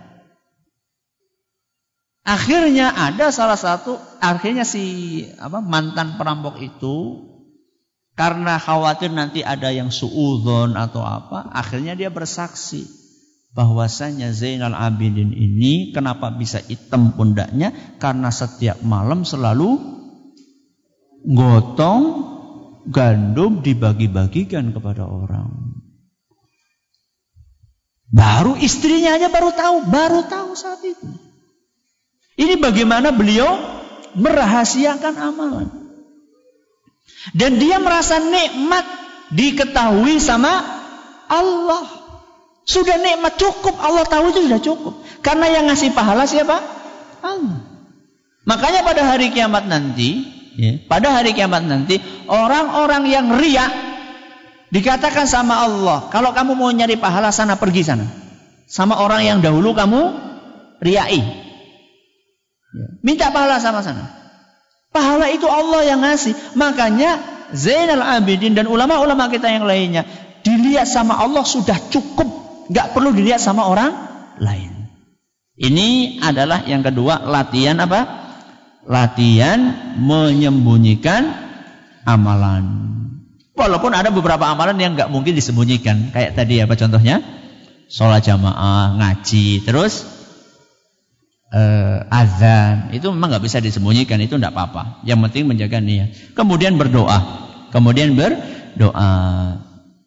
Doanya yang tadi yang saya katakan, Allahumma inni a'udzubika min syarri qalbi. Yang terakhir, penyakit yang terakhir adalah penyakit namanya suudzon. Apa artinya suudzon? Berburuk sangka. Penyakit ini efek negatifnya terasa sekali dalam kehidupan sehari-hari. Bisa memisahkan antara adik dengan kakak, bisa membuat perceraian antara suami dengan istri, bahkan bisa membuat peperangan antara dua negara gara-gara suudzon. Ustaz, memiliki prasangka boleh atau tidak? Boleh, tapi yang tidak boleh adalah berburuk sangka berlebihan. Ya, berlebihan berburuk sangka. Makanya dalam Al-Quran surat Al-Hujurat ayat 12 Allah subhanahu wa ta'ala berfirman, Ya ayyuhalladzina amanu, wahai orang-orang yang beriman, ijtanibu katsiran minadh-dhanni, jauhilah kebanyakan prasangka. Inna ba'dadh-dhanni itsmun, sebagian prasangka itu dosa. Ini yang dijelaskan oleh para ulama. Apa itu suudzon? Apa itu suudzon? Suudzon itu, kalau yang punya makalah halaman 22, ya. Suudzon itu adalah mendahulukan prasangka buruk atas prasangka baik. Jadi mendahulukan prasangka buruk atas prasangka baik. Walaupun peluangnya sama antara yang buruk sama yang baik itu. Contoh, panjenengan punya teman, panjenengan yakin teman ini baik. Dia bukan tipe orang yang neko-neko. Dia juga gak pernah ngerokok. Tahu-tahu suatu hari ketemu sama jenengan. Kok bau apa? Bau rokok. Maka itu timbul dua prasangka. Yang pertama, teman ini sudah jadi perokok. Yang kedua, mungkin teman ini tadi di bis duduk di samping orang yang merokok. Ini dua kemungkinan. Kalau panjenengan katakan dia mesti jadi perokok, itu namanya suudzon. Tapi kalau kita mungkin. Dan ini pernah dialami oleh seorang ulama, Syekh bin Baz rahimahullah. Diceritakan ada seorang datang ke beliau bertanya, bau bajunya itu bau apa? Rokok, bau asap. Kemudian sama seorang yang di sampingnya dikatakan, Syekh, kenapa kamu gak nasihati dia? Bau rokoknya itu loh ketahuan sekali, dia mesti ngerokok ini. Kata beliau apa? Belum tentu. Bisa jadi tadi dia kesini duduk di samping orang yang ngerokok. Jangan suudzon. Kalau bisa usahakanlah kita berusaha untuk husnudzon. Tapi kalau waspada itu suudzon bukan? Ya enggak. Waspada bukan suudzon. Contoh, ada sales datang. Ada sales. Maaf kalau di sini ada sales ya. Sales itu biasanya pinter banget. Pinter merayu. Jangan pinter bohong lah. Sales itu biasanya pinter banget merayu. Kalau menjelaskan barang itu seakan-akan barang tidak ada cacatnya. Itu kalau kita sudah tahu sales memang seperti itu tabiatnya, maka kita harus waspada. Ya, betul-betul mercek apa benar ini asli atau tidak atau KW. Ya, dilihat, oh ini mereknya sama.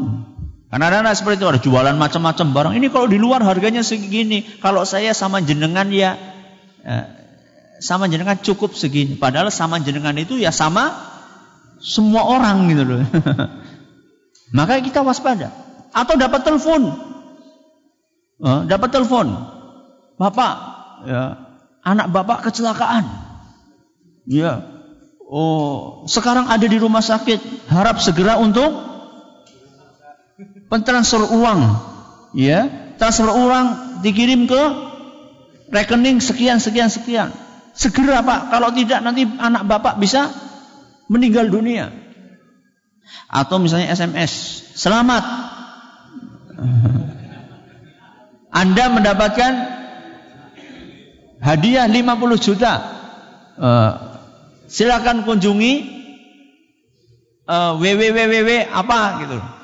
Ya. Kemudian nanti pinnya ini, segera hubungi nomor sekian. Nah, kalau sekarang kita tahu itu banyak penipuan, yang gak usah dipedulikan, waspada kita. Ada sebagian orang dapat, ya Allah, ini mobil. Padahal sebenarnya penipuan. Ini waspada. Yang waspada seperti ini bukan termasuk suudzon. Nah, suudzon ini, ya, bagaimana bisa mengatasi suudzon? Ya, cara mengatasi suudzon. Halaman 24. Yang pertama, mengatasi suudzon adalah melatih diri untuk husnudzon. Melatih diri untuk apa? Husnudzon. Kebalikannya, suudzon kebalikannya husnudzon. Contoh misalnya, panjenengan ngundang teman, ternyata diundang tapi enggak datang. Maka jangan langsung suudzon. Coba kemungkinan, mungkin dia ini sakit. Kalau enggak sakit mungkin lupa. Kalau enggak lupa mungkin mati.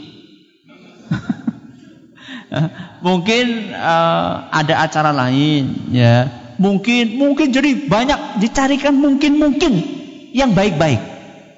Itu yang pertama, ya, latihan untuk berhusnudzon. Yang kedua, kurangi asupan negatif. Ya. Berita-berita yang negatif itu dikurangi. Contohnya berita-berita yang ada di TV, ya. Kemudian di acara-acara gosip. Ya. Di TV banyak nggak acara gosip? Dan ratingnya biasanya tinggi. Ya. Nah, kalau kita terbiasa gitu, dengerin itu, gosip-gosip kayak gitu, nanti lama-lama kita ikut-ikutan suka suudzon, gosip. Ini yang kedua. Yang ketiga, dapat berita itu jangan cepat-cepat ditelan mentah-mentah. Cek dan recheck. Ya. Jadi benar nggak itu? Ada berita kayak gini, jangan langsung biasanya kan orang kayak gitu, dapat berita langsung sebar. Apalagi sekarang media apa? Sosial. Ya. Begitu ada berita langsung hati-hati dengan sekarang ini sudah ada auman singa di penjuru di pelosok mana. Segera SMS ini ke 10 orang. Ya, kalau tidak nanti kamu akan celaka dunia akhirat. Saat ini juga kirim. Ada orang bertanya kepada saya, Ustaz ini benar apa enggak Ustaz? Enggak benar, itu paling orang jualan pulsa. Ya, supaya pulsanya laris. Ya. Jadi jangan cepat-cepat dapat berita, jangan segera disebar, dicek dan di-recheck. Kemudian yang keempat adalah berdoa kepada Allah Subhanahu wa taala. Doanya seperti yang tadi disampaikan, Allahumma inni a'udzubika min syarri qalbi. Ini yang dapat kami sampaikan. Insyaallah sesuai dengan jadwal jam 11 kita menyelesaikan kajian. Sisanya ada sekitar seperempat jam untuk tanya jawab. Kalau ya ada yang ingin bertanya atau ingin memberi masukan, kami persilahkan. Ya. Monggo. Waalaikumsalam warahmatullahi wabarakatuh. Yang saya tanyakan apa arti dalam Al-Quran. Wa id qulna lil malaikat wa qulna ya Adam inna arsalnaka. Jadi dan ketika kami berfirman kepada para malaikat, apa arti kami kok berfirman? Ya, pertanyaan yang sangat bagus. Arti kami di dalam firman Allah, wa idh qulna lil malaikati isjudu li adama fasajadu illa iblis, dalam surat Al-Baqarah. Dan ingatlah ketika kami berfirman kepada malaikat, sujudlah kepada Adam. Kami ini siapa? Jawabannya, kami yang dimaksud dalam ayat itu adalah Allah. Ustaz, kami itu kan kata ganti orang banyak, bukan kata ganti tunggal. Kalau kata ganti tunggal pakainya aku. Wa idh qultu, bukan wa idh qulna. Kenapa kok pakai kata kami? Para ulama kita mengatakan bahwa penggunaan kata ganti jamak atau untuk orang yang lebih dari satu itu kadang-kadang dipakai sebagai maksud pengagungan, penghormatan kepada yang disebut di situ. Jadi Allah memakai kata kami adalah untuk menggambarkan keagungan siapa? Allah. Bukan untuk menjelaskan bahwa Allah itu jumlahnya banyak. Itu yang disampaikan oleh para ulama. Wallahu a'lam. Yang lain silakan. Okay. Assalamualaikum warahmatullahi wabarakatuh. Waalaikumsalam warahmatullahi wabarakatuh. Apakah ada kaitannya antara penyakit hati dengan gen manusia? Misalnya banyakkan orang tua itu menurunkan, misalnya pemarah, orang tuanya pemarah, anaknya itu kebanyakan ikut pemarah. Terima kasih, jazakallah. Ya. Apakah gen itu bisa nurun? Orangnya, orang tuanya pelit, anaknya pelit. Apakah mungkin nurun? Mungkin. Mungkin. Mungkin iya, mungkin tidak. Seperti itu loh, diabetes. Penyakit apa? Diabetes. Gak mesti anaknya kemudian diabetes. Kadang nurun, kadang tidak. Kenapa? Karena memang berpengaruh. Ya. Orang tua itu berpengaruh kepada anaknya. Makanya di dalam agama kita, calon itu harus milih. Ya. Karena maaf, anak itu kan gabungan antara dua air. Airnya laki-laki dan airnya perempuan. Dan masing-masing air itu membawa sifat. Ya. Misalnya ibunya putih, bapaknya hitam. Ya. Tapi bapaknya pinter, ibunya enggak patia pinter. Nanti jadinya anaknya putih pinter. Nek dadine kayak gue. Atau kemungkinan yang lain, anaknya ireng bodoh. Ini kemungkinan semuanya ada. Dan itu bisa jadi, ya, bisa jadi bukan dari gen orang tua, bisa jadi dari gen kakeknya. Makanya pernah ada seorang Arab Badui datang kepada Nabi SAW. Ya Rasulullah, ini anak saya warnanya ini gak kayak saya. Warna kulitnya gak kayak saya. Saya ini curiga, jangan-jangan istri saya ini selingkuh. Ya, misalnya dia kulitnya putih kok anaknya hitam. Ini dari mana? Ya. Karena ini orang Arab Badui, maka Nabi SAW pakai pendekatan sesuatu yang bisa ditangkap oleh otaknya. Maka Nabi bertanya, apakah kamu punya onta? Apakah kamu punya onta? Punya wahai Rasul. Apa saja warnanya? Macam-macam, ada yang coklat, ada yang abu-abu, ada yang merah, ada yang ini. Ada nggak di antara onta itu yang warnanya beda sendiri dari orang tuanya, dari induknya? Kata orang Arab, iya ada wahai Rasul. Dari mana kok bisa? Ya, jantannya bapaknya onta itu abu-abu, ibunya abu-abu, ternyata anaknya merah. Dari mana itu merah? Ya, maka orang Arab itu mengatakan la'allahu naza'atu irqun. Atau kata orang Arab itu mungkin ini gen dari mbahnya onta. Ya. Jadi dulu mungkin mbahnya ada yang warnanya merah. Akhirnya gennya ada yang kecil turun ke situ. Kata Nabi SAW, ya kamu, anak kamu mungkin seperti itu. Mungkin anak kamu itu mbahnya kamu atau mbahnya istri kamu dahulu kulitnya hitam. Ada yang nyempil turun kepada anak kamu.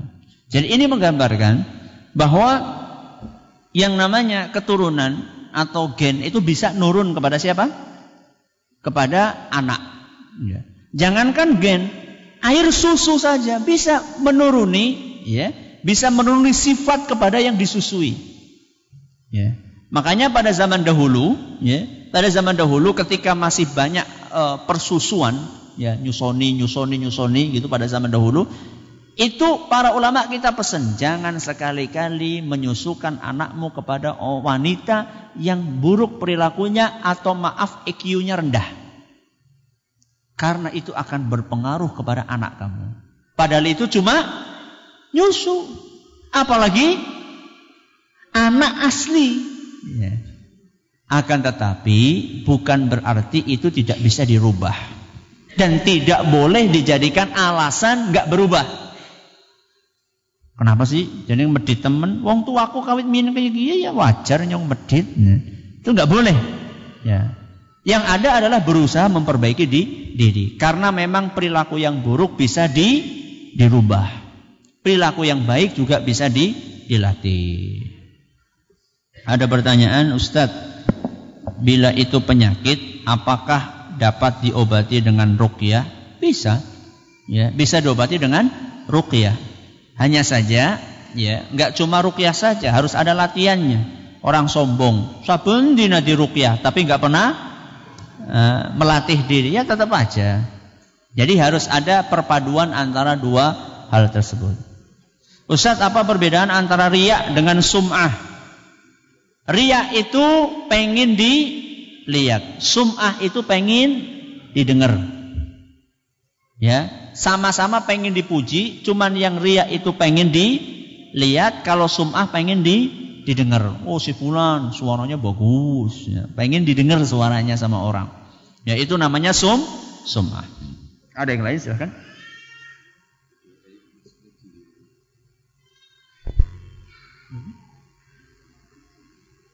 Oh, gila.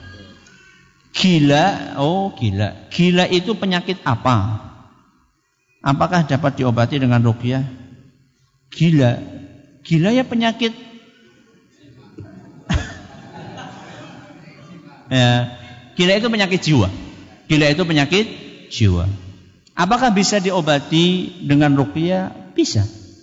Makanya kan di buku yang pernah kami tulis, Akrab dengan Ruqyah, di situ saya sebutkan bahwa ruqyah itu bisa ngobati penyakit medis, bisa ngobati penyakit non medis, bisa ngobati penyakit psikis, ya kejiwaan. Ya, karena di dalam Al-Qur'an Allah mengatakan wa nunazzilu minal Qur'ani ma huwa syifa. Kami jadikan Al-Qur'an sebagai obat. Di situ Allah tidak katakan obat khusus untuk kesurupan, obat khusus untuk ini, enggak. Obat berarti ya semuanya penyakit. Ya. Makanya saya punya teman di daerah Purworejo atau mana gitu. Dia kerja di rumah sakit. Di rumah sakit itu selain pasien-pasien itu diobati yang sakit kejiwaan, selain dikasih obat-obatan yang sifatnya medis, juga diruqyah di situ. Dan itu membantu banyak untuk kesembuhan. Cuman memang seringnya yang seperti itu tidak bisa instan.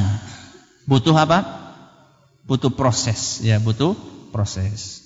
Ada yang lain silakan. Cukup, monggo. Waalaikumsalam warahmatullahi wabarakatuh.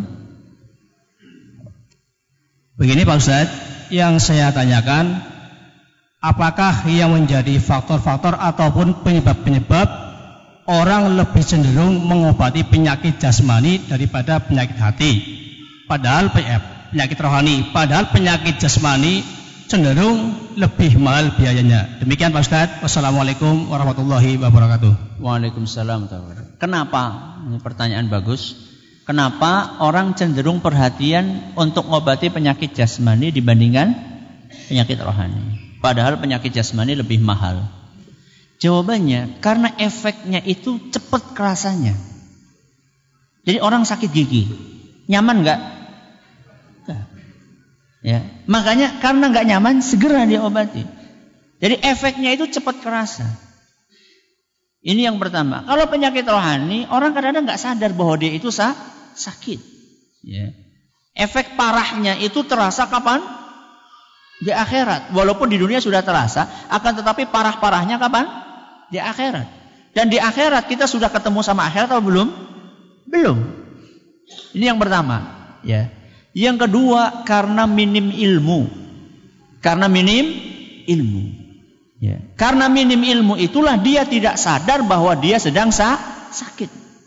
Makanya para ulama kita, karena ilmunya tinggi, ada penyakit sedikit langsung kerasa.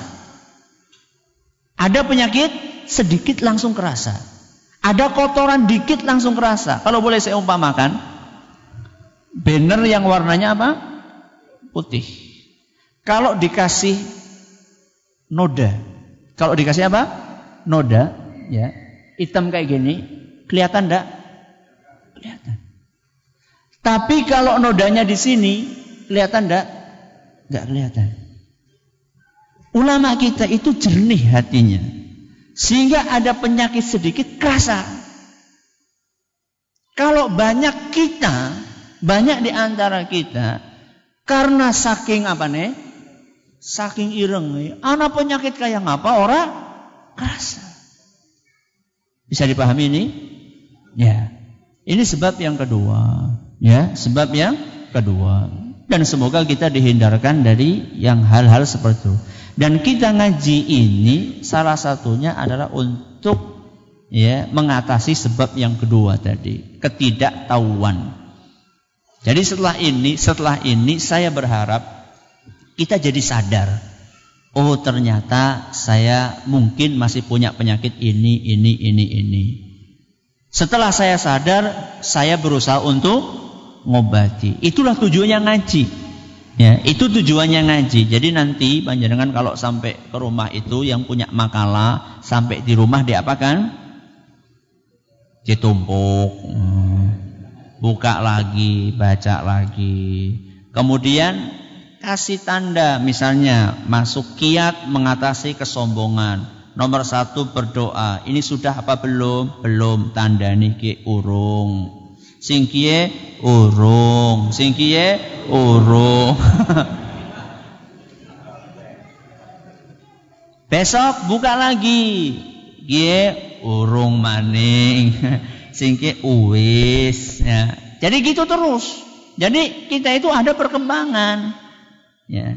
Jadi hidup ini usahakan ada grafik yang terus nanjak.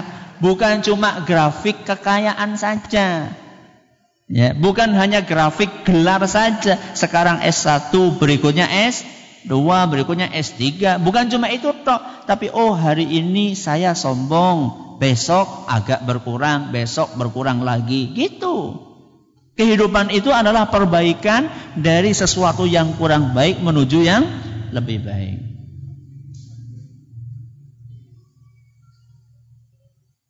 Tombok hati ada 5. Apa kalau orang tidak melakukan yang 5 itu bisa dikatakan orang tersebut hatinya sakit? Mungkin, ya, mungkin. Apa aja sih? Tombok hati ono 5. Maca Quran sak manane. Apa? Maca Quran sak manane? Zikir wengi lakonono. Masa orang pada hafal sih? Ini pada karo nyong. Puasa, terus salat malam. Apa? Berkumpul dengan orang-orang soleh. Ini betul, ini obat hati. Akan tetapi bukan cuma 5. Ini yang pernah saya sampaikan di pengajian tafsir, bahwa itu dari perkataan ulama ternyata. Itu dari perkataan ulama salaf, saya lupa sekarang namanya. Bahwa itu memang salah satu atau di antara obat-obat penyakit hati. Akan tetapi tidak bisa dipastikan mesti orang itu sakit kalau nggak melakukannya. Tapi itu indikasi. Indikasi bahwa orang ini sakit hatinya ketika tidak melakukan itu. Misalnya orang nggak baca Quran, ya, nggak pernah baca Quran, itu pertanda bahwasanya dia itu hatinya lagi kurang sehat, ya.